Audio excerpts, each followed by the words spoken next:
All right, so I just sat down to edit the footage for the next part of our FXDX build series, bike sitting there behind me, and obviously we're on a different time frame than you guys watching this, and basically we just posted the previous part of the intro to this build series, and I figured I wanted to come back after reading some of the comments on that video we posted and do a little pre-intro before we get into the rest of this video. And there's two things I want to talk about, one related to this build and another one not related to this build. So first off, I think most people understood what we're trying to do with building this bike, but looking at the comments, maybe a few of you didn't understand what we were trying to do. I think I might have read one or two that were sort of like, oh, just what we need, another Dyna Bro build or whatever.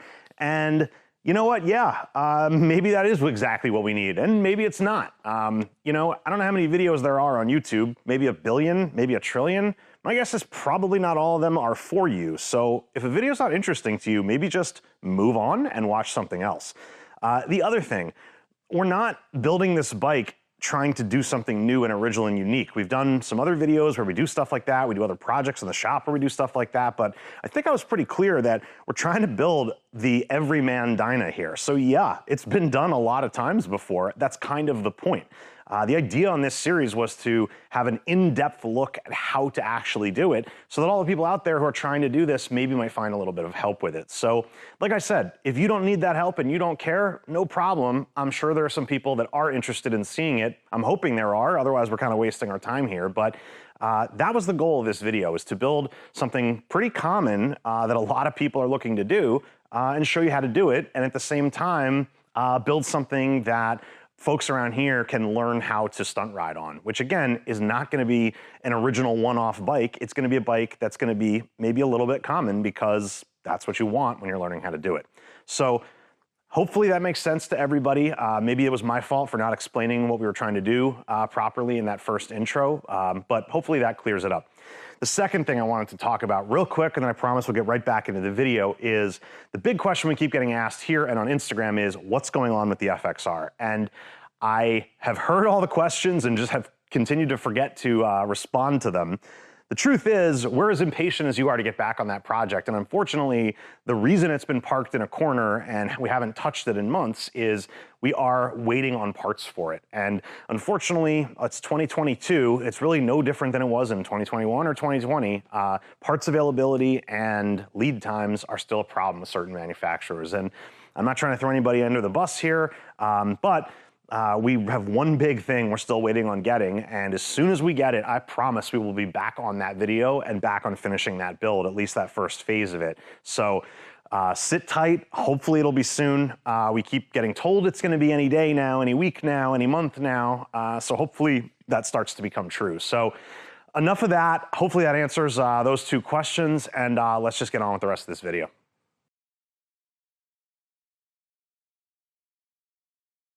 What's going on? Welcome back to Iron Anchor Cycles. I'm Shep, and we are checking in with the second phase, or I should say second installment, of our 2004 FXDX Dyna stunt build. So hopefully you watched the introductory video where we did a whole bunch of teardown on the bike, and you've got a pretty good understanding of what we're trying to do here. But just a quick recap, we're building a do-it-yourself, or everything you need, nothing you don't, budget, however you want to describe it. Basically, we're building a stunt bike out of a Dyna. Now, we went into a much longer description as to sort of where this project took a left turn, and we wound up doing a little bit more on it than we originally planned. Obviously, you can see we've got the top end of the motor off, got the cam chest open. All that stuff is in process. We're going to come back to motor stuff in another video, but we're going to jump back into some of the things that we can do on the bike while it's sitting here on the lift, and we're waiting to figure out and get some parts and get some work done on the motor components. So that's what this video is about today. We're going to tackle one, maybe two things here in the build, and we'll just kind of do what we can do. So where the video is going to go today is we're going to start looking at the bars and risers that we got for this bike. So obviously for a stunt bike, or really kind of any modern Dyna you're trying to build these days, T-bars are the way to go. I mentioned in the introductory video that typically for me, just regular riding, I like a T-bar on a Dyna that's about 12 inches with some pullback to it. That's just my own personal preference. I'm about 6'1", so it might give you a little bit of perspective. This one, we're gonna do a little bit differently. We're gonna keep that pullback, make sure that bar is nice and tight in close to the rider. We're gonna go a little bit lower on it. One, to make this a little bit more versatile of a bike that other people can ride as well, who are maybe a little bit shorter, but also because you really don't want your bars so high for the stunt kind of stuff that we're building this bike around. Now, I am by no means a stunt rider, not gonna claim that even in the slightest bit. However, I'd like to learn a little bit, and that's part of the reason we're doing this bike. But two, it's really just talking with some of our customers, and obviously a lot of folks we know who do that sort of thing. A little bit lower on the bars is better. So we're going to shoot for around 9-10 inches of total rise on the bar, which is obviously about 2-3 inches lower than we typically do. Maybe even a little bit more than that. We'll see how it goes. But I'm going to jump in and start doing that. So this is something I think should be probably useful for a lot of people, stunt bike or otherwise. Doing bars on these older Dynas can be a little bit challenging as compared to the new bikes where you've got really easily accessible harnesses. They're CAN bus, the wires are small, they're easy to get to. The earlier Dynas can be a little bit of a pain in the ass, and I'll show you why that is a little bit before we get into the teardown, I should say. So basically what you've got on, really just about every bike from the factory, with a few exceptions from this era, is your bars are going to be wired externally, and so that, can be seen up here. And then they're going to run together, and depending on the bike, some of the wires might run in one side of the frame, some, on the other. In this particular case, on the Dynas, it all comes together on the left side and then runs into the backbone of the bike. Now, two reasons why there's some challenges here. Number one, these harnesses are big, right? So before CAN bus, we had wires that had to carry load in some cases, but there's also a lot more wires. There's, a whole bunch of wires for every function that's on the switch housing on each side. So the wiring harnesses are much bigger than they are now. That's number one. That makes it kind of difficult to move the harness around, a little harder to run the wire through the bars depending on the setup that you've got, and can just make it a little bit harder to deal with. The second reason, and honestly I think this is one that probably trips people up because I've seen some harnesses cut in some weird places, is I think people get confused and don't realize that although the plugs are not visible or easily accessible, these harnesses do have plugs. They're not just hardwired into the bike. The problem is that unlike on the new bikes where there's a lot of room up here in the neck, this is a big hollow cavity on the M8 Softails and the late Dynas. This cavity is not hollow. This frame, these wires run in here and they run through this tube. So there's not a big loop up in here where all the switches are hiding that you just conveniently pull it out, unplug everything and put it back together. On these early Dynas, the harness runs straight back and it comes into the area under the seat. And this big loop that's right here, if you ever wondered why that's here, this is a service loop that allows you to pull the harness forward through the neck. And the reason you have to do that is that the plugs for the harness live inside of here. And the only way to get to them is to have some slack back here to be able to pull it through, make your connections, and then pull it back. So this is not excess or extra in the sense that, you might go, oh, I don't need to extend my wiring because there's, this big loop here. The problem is if you pull it all the way forward and go, oh, I have all this extra space, obviously what's going to happen is your plugs are going to wind up outside the bike, which you don't want. So what we're going to do, obviously seeing this with the tank off makes it a lot easier to visualize. You don't have to take your tank off to do this. You probably are going to have to raise it to get access to this port on the side. The other reason having the tank off makes it easier is your throttle cables run along here. We undid them because we obviously took our motor apart, but there are 3 little zip tie connections right here that you're going to try and pull on your throttle cables to get them disconnected. They're not going to come and you're going to wind up breaking something. So again, you can lift the tank up and usually you can get access to these and you can cut them and get it all out. If I was just changing throttle cables, I wouldn't be taking the tank off, that's for sure. But given all the things that we're doing, having the tank off just made it a whole lot easier. So depending on what your full project is, you might just want to go the extra step and just take the tank off because it's going to make it easier. The other thing is this harness can be a little bit difficult to get it because obviously it's very thick, like I mentioned. It's got these bends in it. To get it to pull through nicely can be hard. And obviously there's no opening here. You're really kind of trapped in terms of being able to get at it. So it's not the easiest thing in the world. You can get better access to it if you start taking your side covers off, the battery off, all that stuff. If we need to do that, we'll do it. But I'm just gonna try and do it as it is and just see how we go.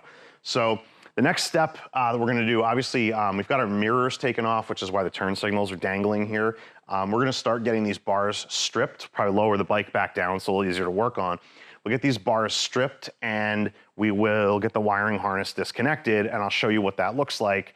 And I don't know, we'll check in and give you a little progress update. I think I'd like to make this video a little bit more involved so you can actually kind of maybe learn something from it, and this might help you to do it for yourself rather than just seeing the final product. So I'm gonna get repositioned. We'll do a little bit of the easy kind of bolt off stuff, and when we get to doing the things that might trip some folks up, I'll jump back in and kind of show you what you gotta do. So stick around, and we're gonna get into these bars. All right. Figured now is as good a time as any to jump back in here. I'm just gonna pick up the camera and just kind of move around and show you some of the things to call out here. So the first one is, obviously we've got our grips off, mirrors off, the perches, all that stuff. Bars are just about free. Master cylinder is still just kind of sitting here, still connected to our brakes. Now, in our case, we're gonna be replacing the entire brake line as well as the calipers. So my plan is to just take this whole thing off as an assembly. One little tip, what you might wanna do, which we typically do, is your banjo fitting on here, these can be pretty tight. So if you just crack it loose while it's still on the bike, it's a little easier to get it open than it might be if you try to hold this in your hand and turn it with a wrench. So, not loose enough that it's gonna leak fluid everywhere, but just loose enough that you'll be able to move that easily when you get it off. So we're gonna take the calipers off and just take that whole assembly off as a whole, and when we're ready to deal with the brakes, we'll go ahead and we'll make that mess when the time comes. So that's the brake. Otherwise, obviously throttle tube, cables, all that stuff comes off really easily. The wires are here just kind of, clipped onto the bottoms of the bars. That's a stock configuration there. We'll just take the wiring off with the bars when we do that. So I'm gonna move around to the other side here. All right, so obviously clutch cable is disconnected just by closing up the adjusters here and giving yourself slack. And then obviously what I've started to do is to pull the wiring harness out of here. Now I'm just gonna bend down so you can see this a little bit better. So hopefully you can see there's a pretty big loop here that we already pulled through, maybe about 10 inches or so. And you can see we're starting to get to some plugs. There's one, there's probably another one coming right there. So they're kind of staggered, as you might imagine, so that they slide easier. But what we did here was, I'm gonna come back to the other side now. That big loop that was up here, most of it has been pulled through. There's still a bunch left there to get the rest of it out, but found that it was a lot easier to come at it from the side, just take the battery out and then take the battery box off, and then you can kind of push this side of the harness, it goes down and then up through the frame here. So if you kind of give a little push, little pull, little push, little pull, the whole thing will come out. Now, one thing to keep in mind, it can be difficult if you pull it all the way out. You won't have anything to pull on this side to get your loop back, if that makes sense. You gotta have something to grab onto. So just keep that in mind. Remember, the assembly is coming after the disassembly, so don't go too crazy.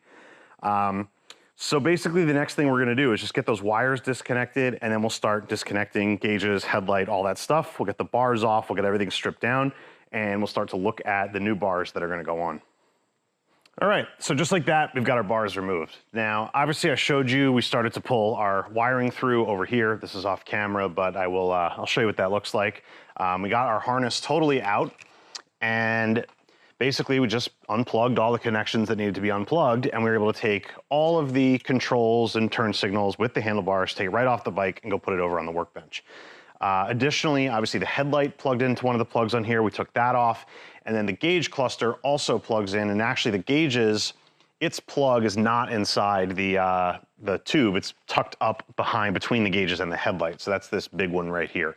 Now, I do want to point something out about the gauge wiring. It's an important little detail, and I will do that when we go over to the workbench and look at the stuff we're gonna start updating, so just don't start messing with that until you get to the next part. So that's where we sit right now. Now, one thing I want to point out, I've mentioned in a bunch of other videos, the little details and going one step further and kind of dealing with a lot of service issues are things you really want to think about doing when you've gotten disassembly done to this point.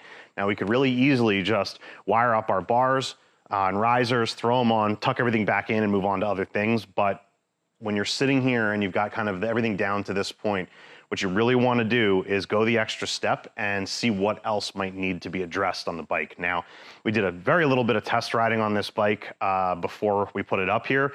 Didn't really have super functional brakes, probably old fluid, old pads. Didn't work super well, but we did ride it a little bit, and one thing I noticed was there was quite a bit of wobble in the handlebars on D-Cell. Now, that can come from a lot of different things, but one of the things that can certainly be a culprit is the neck bearings here in the steering head. So as long as we've got the bike this far apart, before we kind of put the bars back on and do all that, we're gonna take the front wheel off, take the front end off, take the steering head apart, and take a look at these bearings and probably wind up just replacing them and certainly packing them with new grease. So that can obviously be done with the bars on the bike. You can, if your bike was already together and you were just looking to address this, you can take the bars wired and just sort of lay them down with everything still connected to it, take this apart. It's just easier to do it with everything off already. So I'm just gonna do that as a side sort of little project here.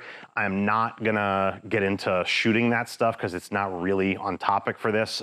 We've discussed it in other videos we've done, particularly on Dynas. So if you're interested in that, go check it out. So just know that our next little segment here is gonna be going over to look at the bars and the wiring. But before we do that, we're probably gonna tackle these bearings and just get this done, and probably at least just get the front end put back together so we can put the bars on.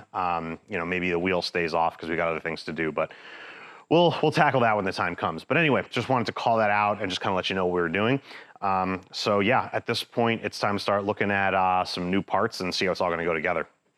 Okay, so quickly before we start getting into the new stuff, I did mention I was gonna show you a few things about the old things that came off, so let me do that real fast. First off, gauge housing. This obviously comes off really easily. It's got a short little pigtail on here with one plug that has your indicator lights in it, as well as the speedo and tack wiring.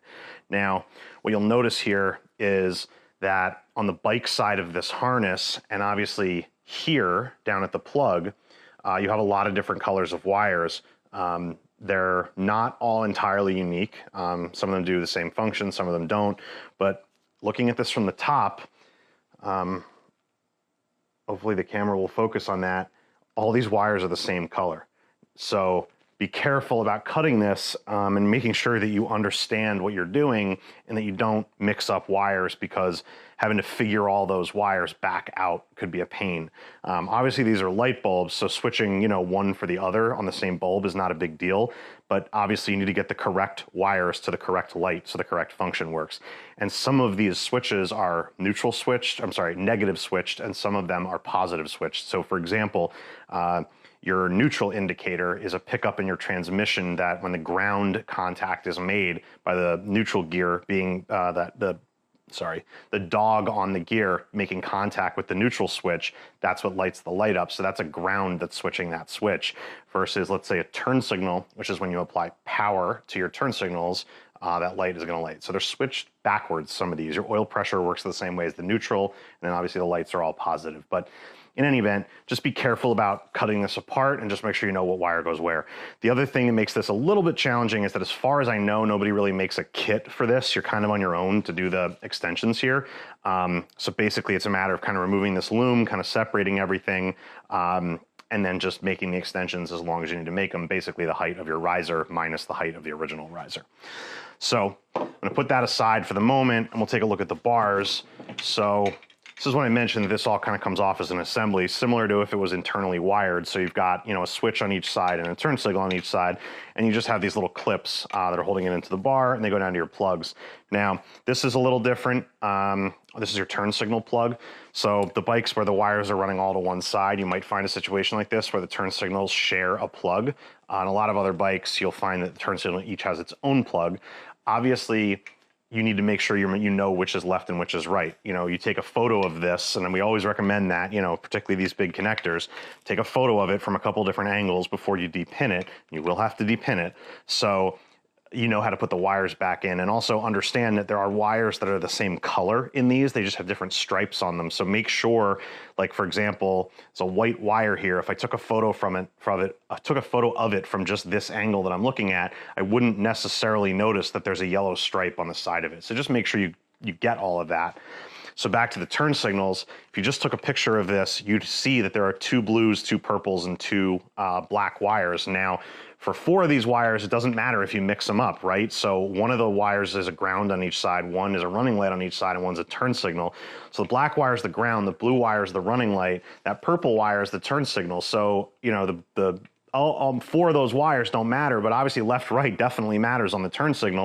If the plugs were separate and you messed it up, you could just switch them around, but it's one plug, so you gotta make sure you know which is left and which is right and which pin goes where. So make sure that you kind of label these, you look at them, and you really understand how the wiring is set up on the bike before you start taking it all apart. More photos than not really helps, so you have a reference to go back and look at it. Even for the routing of cables or harnesses or things like that, if you're in question about something, just take a photo of it and then you'll have it to look at when you go to put it all back together. So that is gonna be enough of that. I'm gonna pop these little clips out. We'll get our wiring laid out here. We'll look at the new bars and risers, and we'll start to get an idea of measurements in terms of how much we're gonna extend these. So I'll talk a little bit more about that once we've got everything here. But so at this point, I'm just gonna clean up a little bit, go grab that, and we'll get right to it. All right, so we're ready to roll with our new bars and our new risers. And what we've got here is a set of bars from Big Al's and a set of risers from Bung King. Now, these are a little different than the parts we typically use, and I'll give you a little insight as to how we picked them. The bar is pretty simple. We had them here. We had bought these. We'd tried a few different bars for a different build that we did. We didn't wind up using these, so they've been sitting on the shelf. So we're gonna use them here. And this riser was a pretty kind of easy choice for us too. Like I said, we were trying to go, you know, pretty inexpensive on the stuff that we were doing and not go crazy spending money. And these Bung King made-to-order risers are actually a really great deal. You're not going to get the, you know, maybe design or kind of features you'd get from a, you know, a CNC billet aluminum riser. But for a steel welded riser like this one, you really can't beat the Bung King options. So this particular one obviously has about 2 inches of pullback in it. What I also like about their risers is that you can run wires down through the legs of them. In this one, it doesn't really matter because it's so short. You know, having some wires running from here to here is really not such a big deal, but because we can tuck them in, that's what we're gonna do. Beyond that, this combination is a little different than what we normally do.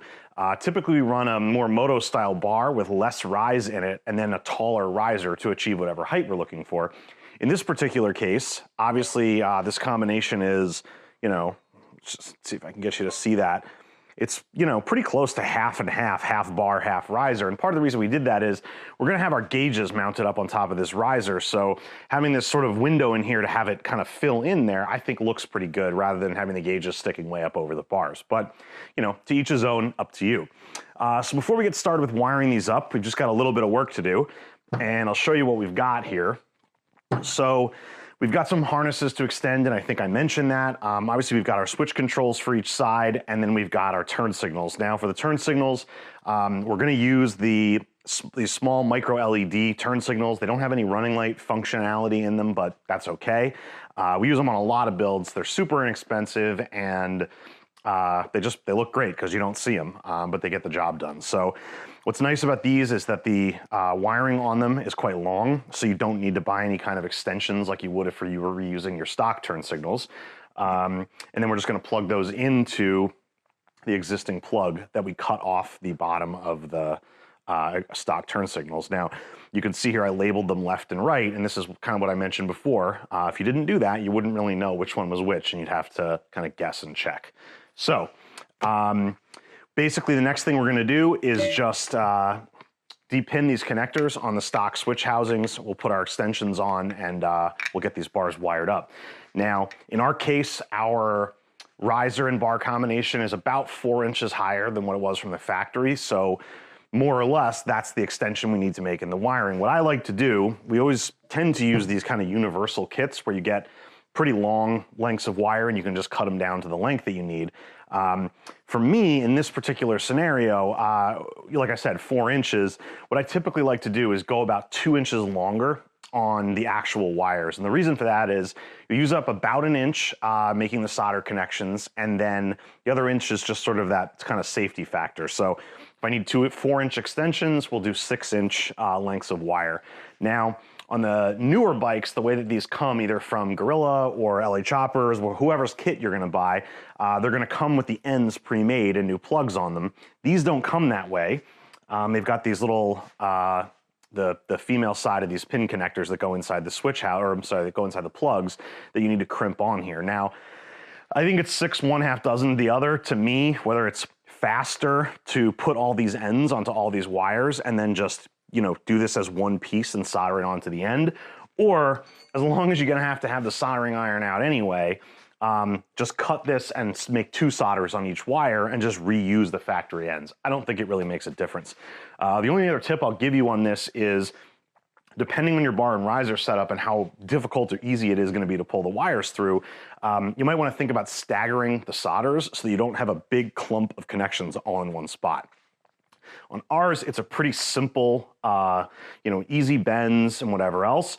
We do have some kind of tight spots here. One is where it's going to have to kind of come through the bottom here and go into here. And then again, this little kind of jog coming out of the bottom of the riser, those can be a little tight. So it takes only a couple extra seconds to kind of space out the solders and make the cuts appropriately. So that's what we're gonna do just to make it as easy as possible to run these.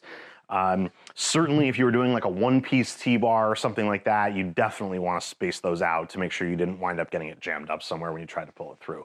So I'm gonna jump in there and we're gonna get this started. The only other thing that we're gonna have to wire extensions in is the Speedo and tack. I think I mentioned basically you just kind of on your own for lengthening these wires, and obviously just make sure you know what wire is what, because there are a lot of just black wires on these. So I'm gonna go ahead and get that done, and I'll check in and show you how this starts to come together. Okay, so here's a quick shot of all the wires pretty much done. Just before we close them all up and start to get them put through the bars, just figured I'd stop and kind of show you where we're at. So obviously we've got kind of the left side controls over here, right side controls over here with turn signals on each side and the gauges in the middle. The controls are pretty easy. Like I mentioned, just stagger the solders. I did decide to just do 2 solders per wire and reuse the factory ends. Like I mentioned before, doesn't really matter. You can kind of do it either way, but obviously what you can see here is that we got most of the solders really don't have anybody next to each other. There's maybe one there that's kind of overlapping, but otherwise pretty well spaced out. Same thing on this side. And then we basically marked the wires for the turn signals with an indicator for left and right, and then got those connected to those new turn signals. And then the part of this, like I mentioned, that's kind of the challenge, not necessarily a challenge, but just maybe a little bit more tedious, is the gauges and indicator lights. There are as many wires in this plug as there are in both switch housings combined. So you've got 6 and 6 on each side, and you got 12 in here. 6 of them are black and 6 of them are colored. So, you know, you really just got to make sure you pay attention to what's what, or you can really easily, really quickly get those black wires confused. Obviously, if you've got your service manual, I should have mentioned this at the beginning, all these pins are labeled and you can figure out where the stuff goes. When I talk about labeling this stuff, it's, for me, I'd rather not have to go back and kind of dig through the wiring diagrams to find it. Or also I kind of explain it that way for, you know, purposes of the video, because not everyone has a service manual and they're pretty expensive. So basically, we're ready to go here. We just kind of have to get these things pulled through. Obviously, we're going to close these up and put some protective coverings on there. Got a couple different versions of wire loom that we use depending on the application. So I'm going to get this stuff all done, and we'll start to get the bars assembled, and we'll check back in and see what that progress looks like. Okay, so with the bars and risers wired up, we've got them kind of bolted loosely back in place here. We haven't tightened this down because obviously we need to, you know, figure out the center point, make sure everything's aligned and straight. But basically what we're trying to do here is just get the wiring all hooked back up. So as I mentioned before we went ahead and did this, I did take the steering head apart and check the bearings in there. They actually looked fine. They just needed some grease. So we repacked them, put it back together, adjusted the fall away, and just put the front end back on. Now, this is not the last time the front end is gonna be off, but it may be the last time that we kind of have it as naked as it is now, so that there's nothing pulling on it in either direction, be that brake lines, clutch cables, things like that. So this was a good time to take care of that, and then just kind of throw the legs back in and put the front wheel back on just for now. So back to the bars. Obviously, we have to adjust kind of the angle on the bars as well, in addition to the straightness of the risers. But we've got our harnesses back here, and obviously I need to grab the gauges, which will go on the top here, of course. But that can be done at the end, because the piece of the harness where the gauges plugs in actually doesn't go back inside the neck. It kind of lives kind of up in here under the headlights. So we can get this kind of all put in and pulled back and then put the gauges on and figure that out. I'm sure maybe you noticed that these, the risers are on with the original top clamp. I just used 2 shorter screws to be able to clamp this down without the gauges on there. It's just easier to kind of work with it when you're getting the wires done to just not be dealing with the gauges. So we'll put the gauges on with the longer screws that go in there to hold that assembly once we're ready to put it all back together. So basically now all I need to do is just make these few connections here. We've got the 2 handlebar connections, turn signals, headlight. This one goes to the tank, and then this one obviously I mentioned is for the gauges. So we'll get the headlight, put it back on as well. I'll start to get all that put in place. Basically, this is going to be the reverse of what we did before. So this harness, as I mentioned, you can't just stuff it in. You have to pull it from the other side, kind of do a little push-pull thing at the same time. So you want to leave yourself, like I mentioned before, a little loop that you can kind of grab onto in the part under the seat at the back of the neck bone here, and pull on that, push on this, and just as you make the connections, just kind of pull it all in there. So I'm gonna go ahead and do that, and then we'll get to putting on the headlight, the gauges, and start to get this button back up. All right, so after we got our gauges on and got that wiring all plugged in, we started to just bolt on the rest of the pieces that came off. Didn't really feel the need to stop and do any footage here for you because all this stuff is, you know, just take it off or put it on the same way you took it off. We've got new grips, the ODI Heartluck grips. We've got the OE mirrors. We put our little turn signals on. Just a set of inexpensive black levers on here. Normally we run the 1-finger levers on most of our bikes, but on this one, for this time, just decided just to spend a little less money and just put a set of black kind of OE style levers on. I'm liking the way that this looks. Obviously, we've got our seat put on here, and this was in an effort to kind of sit on the bike and get a sense of where the bars were, partially to make sure everything was straight and at the right angle, but also just to kind of see how it was going to feel in terms of the new height in terms of seat and bars. It feels really good, and I think it's going to work really well for the purpose that we have in mind. I'm not in love with the look of it. Maybe it's because I'm used to something a little different. You know, the Kraus stuff we normally do, or Big Al's has nice risers, or Thrashin risers. There's a lot of really nice risers out there. These don't quite have the lines that those other ones do, so maybe I'm just a little biased in that way. They have quite a bit of pullback in them, and I think it's gonna work fine. Again, if we weren't being so purpose-driven in this bike and knowing that we really wanted those bars kind of low and in tight, I probably would have gone with maybe 1 inch of pullback instead of 2 inches, but nevertheless, it's gonna work really well, I think, and it looks fine, and I'm just gonna kind of have to get used to it, I think, is more or less the bottom line. So just kind of continuing on, throttle cables, these are new, these are just kind of dangling here because obviously there's no throttle body to hook it up to. We've got new brake lines run, Magnum upper line to a set of Magnum lowers. I'm not sure if it's in the shot here or not, but these are the bagger Brembos that we had sitting on the shelf from another bike. These aren't bled or anything like that. I just kind of wanted to connect the brake lines and see what it looked like. Obviously, we've got quite a bit of extra length here, obviously, because these bagger Brembos, the mounting point or where the banjo bolt location is much higher on the caliper than it is on the stock ones. So you get a little bit of extra length. I could have ordered the cables a little shorter, or the lines a little shorter, but having a little bit of extra travel in there is not a bad thing, particularly if we do ever decide to do anything with the front end. You've got a little bit of room to go up if you wanted to. So we're gonna leave that as it is. Routing through here, we go a little bit longer with the clutch and the brake lines than what the measurement would actually be, which gives you the room to kind of go up through the middle here, which just really cleans up the look of those lines there. So clutch cable is on. We popped the transmission side cover off here to put this on. Again, I didn't show this on the video. I don't know, if somebody's interested in seeing a video on how to do a clutch cable, I could do one. It's pretty simple, and I'm sure there's videos out there. But if somebody wants to see it, just let me know, and we'll do it on the next bike. We'll show you how to do it. Not hard, just pop the cover off after you drain the fluid, take the big snap ring out, disconnect the cables, put it back together, screw it back in, put it on. Pretty simple. So yeah. I think though, like I said, with all this stuff done here, I think this is where I'm gonna stop for today. It's about 8 o'clock here at the shop, so I think I'm probably done for the day. I think we'll probably pick up with another installment in the series to keep things moving along. Either we'll start looking at doing brakes, we might get into some of the stuff in the rear end. I'm not sure, but this is all going pretty quickly, so I have a feeling we'll have this wrapped up pretty soon. It's really just a matter of getting the motor stuff we need done so that we can do that in the right sequence of things. So like I said, I'm gonna leave it here, and hopefully just get subscribed if you're not, so you can follow along, and we'll get this bike back on the road pretty soon.